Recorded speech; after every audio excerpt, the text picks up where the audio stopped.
Assalamualaikum everyone, welcome back to my channel. Students, today topic is echelon form and reduced echelon form. Student, आज के lecture में हम लोग difference देखेंगे echelon form और reduce echelon form. Echelon form start करते हैं. First point है the first number in the row called a leading coefficient is 1.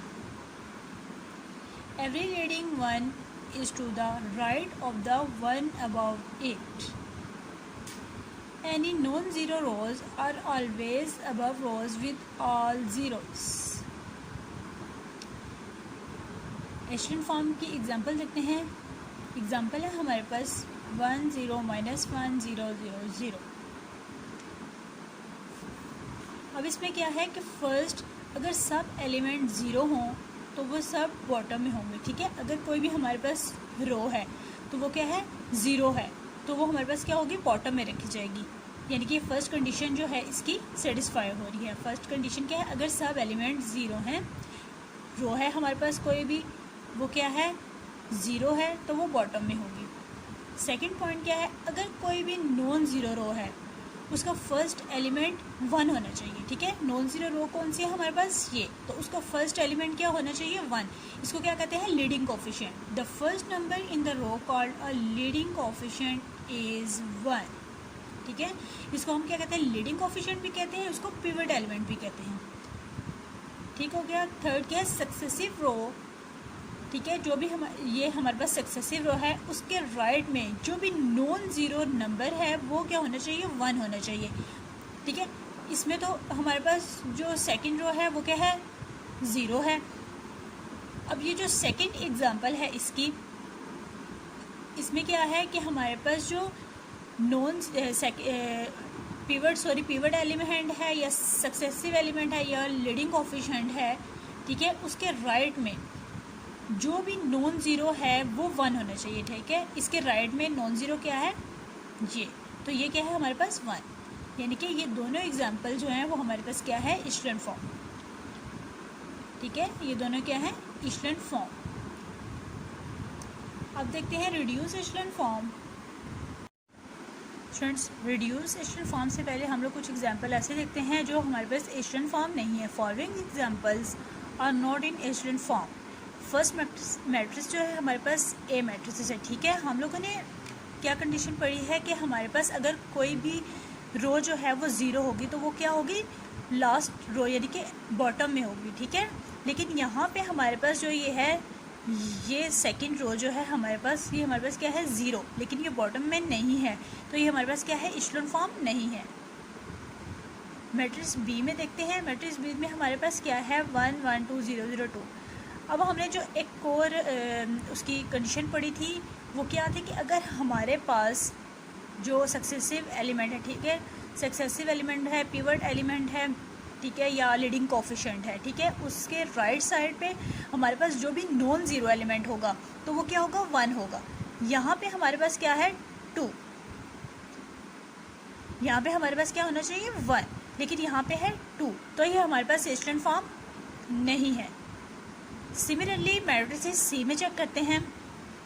Matrices सी में चेक करें, वही सक्सेसिव एलिमेंट, पिवट एलिमेंट या लीडिंग कोफिशिएंट के राइट साइड पे जो भी हमारे पास एलिमेंट है, यहाँ पे हमारे पास क्या होना चाहिए, राइट साइड पे 1 होना चाहिए. तो यहाँ पे हमारे पास क्या है, -1. ये भी हमारे पास echelon फॉर्म नहीं है. ठीक है, ये हमने echelon फॉर्म देखी है. कोई भी हमारे पास अगर एक मैट्रिसेस है उसको देख के हम बता सकते हैं कि हमारे पास वो echelon फॉर्म है या echelon फॉर्म नहीं है, या वो हमारे पास क्या है, रिड्यूस echelon फॉर्म है. ठीक है, echelon फॉर्म हम लोगों ने ये कॉन्सेप्ट जो है वो क्लियर किया है. अब स्टार्ट करते हैं रिड्यूस echelon फॉर्म.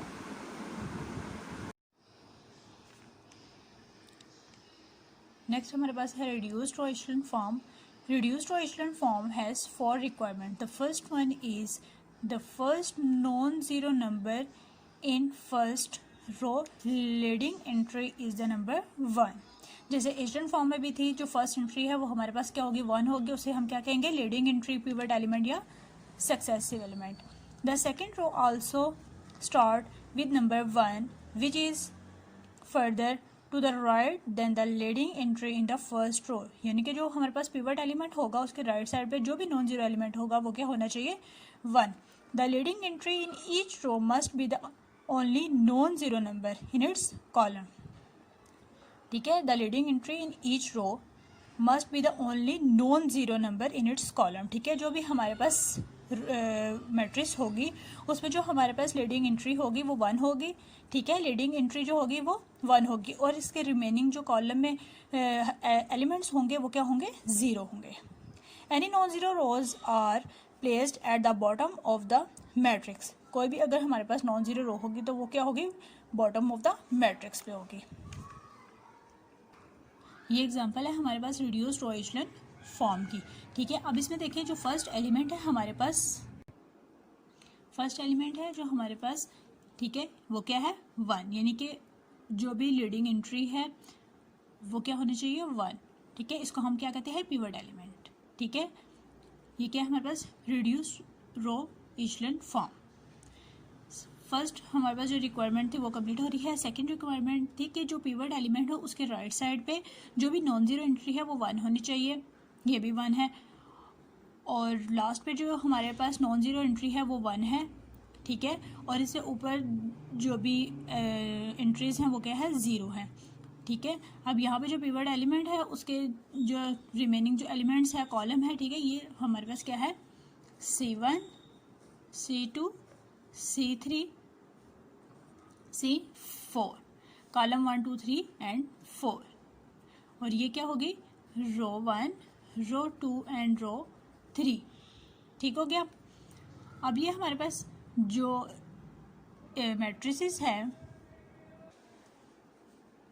अब वो हमारे पास क्या होनी चाहिए, एचेलॉन फॉर्म होनी चाहिए. ठीक है, सबसे पहले हमारे पास क्या होनी चाहिए, एचेलॉन फॉर्म होनी चाहिए.